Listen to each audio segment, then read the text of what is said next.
California appears to be more notorious than any other state in the United States when it comes to serial killers. Many notorious killers, such as the Zodiac Killer, the Toolbox Killers, the Golden State Killer, the Night Stalker, the Hillside Stranglers, and many others were active there over the years.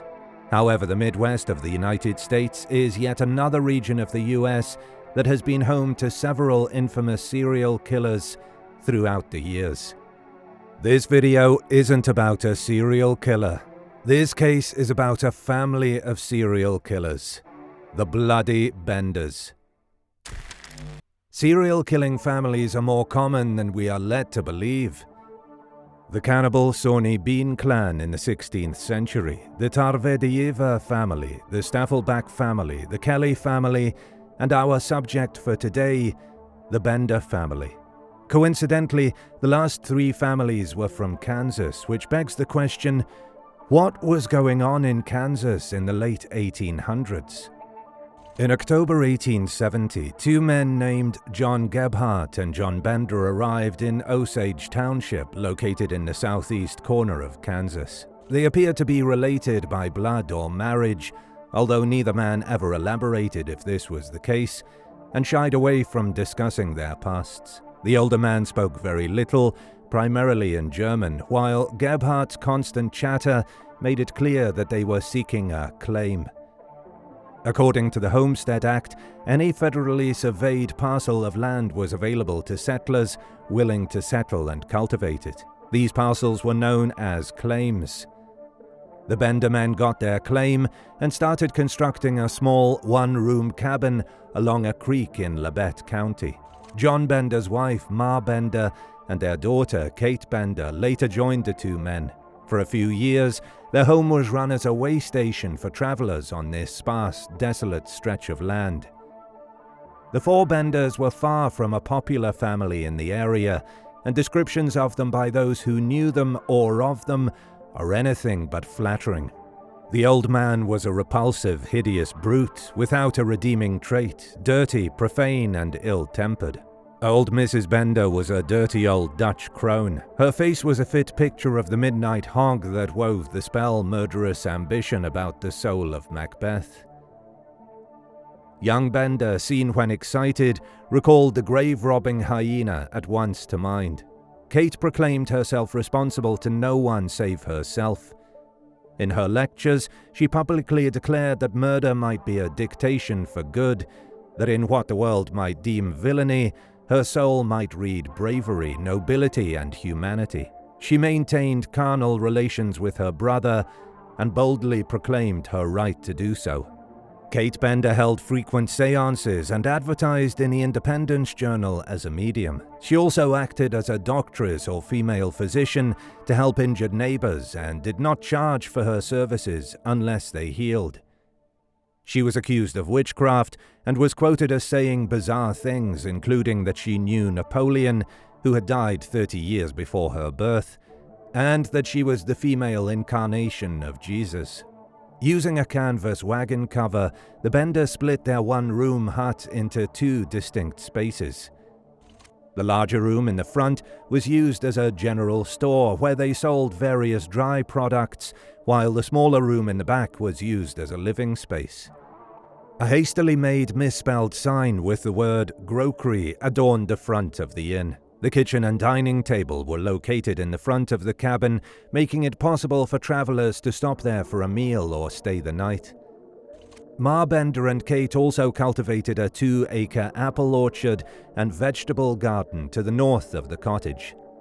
People began to vanish shortly after the Benders' arrival, but no one initially gave it much thought. This was, after all, the frontier. Southeast Kansas was home to cowboys, coal miners, and farmers, and was infamous for its prevalence of horse thieves and murderers. People died or vanished regularly, succumbing to the elements, drowning, or simply abandoning their old lives to start over in the new towns and cities popping up all over the US. A corpse was discovered in May 1871 in Drum Creek with a slashed throat and a crushed skull. The Drum Creek claim holder was suspected, but not arrested. In February 1872, the bodies of 2 people with similar injuries to the Drum Creek victim were found. By 1873, there were so many reports of missing persons who had passed through the area that travelers began to avoid the trail. George Newton Longcore and his daughter left Independence, Kansas, for Iowa in the winter of 1872 and were never seen again.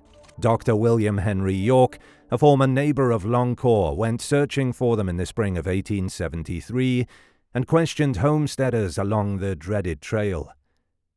York reached Fort Scott and began his trip back to Independence on March the 9th, but vanished somewhere along the trail. This is where the bloody tapestry the Benders had woven started coming undone. They killed the wrong person. York had 2 brothers, Ed York of Fort Scott and Colonel Alexander M. York of Independence, a Civil War veteran, attorney and member of the Kansas State Senate. Both were aware of William's travel plans and launched an intensive search for their brother when he did not return from his trip. Colonel York, in charge of a company of approximately 50 men, questioned every traveler along the trail and visited every homestead nearby. In addition to the questioning, it is a little-known fact that York's men brutally assaulted people they considered of ill repute or spiritualists, hanging them by the neck as a method of torture to obtain information. Colonel York and his men stopped at the Benders Inn on March 28, 1873, explaining that his brother had vanished and inquiring if they had seen him. They acknowledged that Dr. York had stayed with them and guessed that he may have gotten into trouble with Native Americans. York was skeptical, but stayed on for supper at the Benders' insistence. Colonel York and his armed posse returned to the inn on April 3rd, after learning that a woman had escaped from the family after Ma Bender threatened her with knives. When questioned by York, Ma Bender was allegedly incapable of understanding English, while the younger Benders denied the woman's claims. Ma Bender was often selective when she could or couldn't speak English. This was one of those occasions. When York repeated the accusation, Ma Bender became enraged, declaring that the woman was a witch who had cursed her coffee and demanded that the men leave her home. To smooth things over, Kate asked that York return the following Friday evening alone, and she would use her clairvoyant abilities to help him find his brother. The men with York were sure that the Benders and a neighboring family, the Roaches, were guilty and wanted to execute them all, but York insisted that proof must be found first. Around the same time, neighboring communities began to make accusations that the Osage community was responsible for the disappearances, and the Osage Township arranged a meeting to discuss this accusation. 75 residents, including Colonel York and, surprisingly, the 2 Bender men, attended the meeting. They agreed that they would obtain a warrant to search every homestead between Big Hill Creek and Drum Creek after discussing the disappearances. Silas Tolles was walking past the Bender property 3 days after the meeting while driving cattle. The property appeared to be abandoned. Tolles immediately summoned Colonel York to investigate the abandoned home. Upon investigation, a dozen gunshot marks were found on the side of the house, and it looked like papers and clothes had been burned recently. The Benders' everyday clothes were discovered hanging on a line inside their home, but their finest dress clothes were missing. Food and supplies were also left behind. As York and his group investigated the cabin, a foul odor emanated from the living quarters and was traced to a trapdoor nailed shut beneath a bed. After opening the trap, the party noticed coagulated blood on the floor of the unoccupied room beneath the house. They used sledgehammers to break up the stone slab floor, but found no trace of human bodies. They concluded that the odor was caused by blood that had seeped into the soil. The men then physically moved the cabin and dug underneath it, but still, no bodies were to be found. They then examined the ground around the cabin with a metal pole, focusing on the disturbed soil in the vegetable garden and orchard. Later that evening, Dr. York's body was discovered buried face down in the newly dug grave. The search continued until midnight, with another 9 suspected grave sites marked before the men were satisfied they had found them all and retired for the night. The following morning, the digging began. Another 8 bodies were discovered in 7 of the 9 suspected graves, while 1 body and several body fragments were found in the well. All but 1 victim was killed by hammering their skulls in and slitting their throats. A young girl's body was discovered with no injuries fatal enough to cause death, and it was believed she may have been suffocated or buried alive. In all, 11 bodies were recovered. The killings were a major topic of discussion in the media and were one of the first national cases of serial murders to capture the attention of Americans. The Benders were active long before H.H. Holmes, Austen's servant girl annihilator, or Jack the Ripper in England. They were also uncommonly a family, not a lone individual, and Kate's role as the family public face added to the mystique surrounding the murders. On May 12, 1872, the Associated Press dispatched bulletins that sparked a frenzy, resulting in thousands of people descending on the Benders' ranch to loot and search for cadavers. The interest in this gruesome spectacle was so great that a special 7-car passenger train carrying up to 3,000 tourists had arrived in the town. Tourists pillaged the Bender residence, the murder victims' bodies, and the surrounding area, removing every fragment, including the blood-stained brickwork that lined the death chamber and the stones that lined the well. While this sideshow was happening, many wondered what happened to the bloody Benders. York offered a $1,000 reward for the capture of the family, and Governor Thomas A. Osborne of Kansas offered a $2,000 reward. But what happened to the Benders? How could a family of killers just vanish into thin air? The Benders' disappearance is still the subject of debate. Facts and descriptions of the Benders were grossly misrepresented nationally, fueling vigilante justice against anyone believed to fit their vague press description.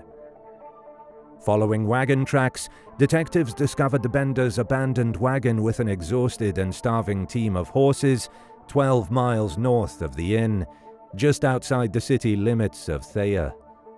The family had purchased tickets for the Leavenworth, Lawrence, and Galveston train bound for Humboldt. John Jr. and Kate jumped off at Chanute and boarded a southbound train to Red River County, Texas, near Denison.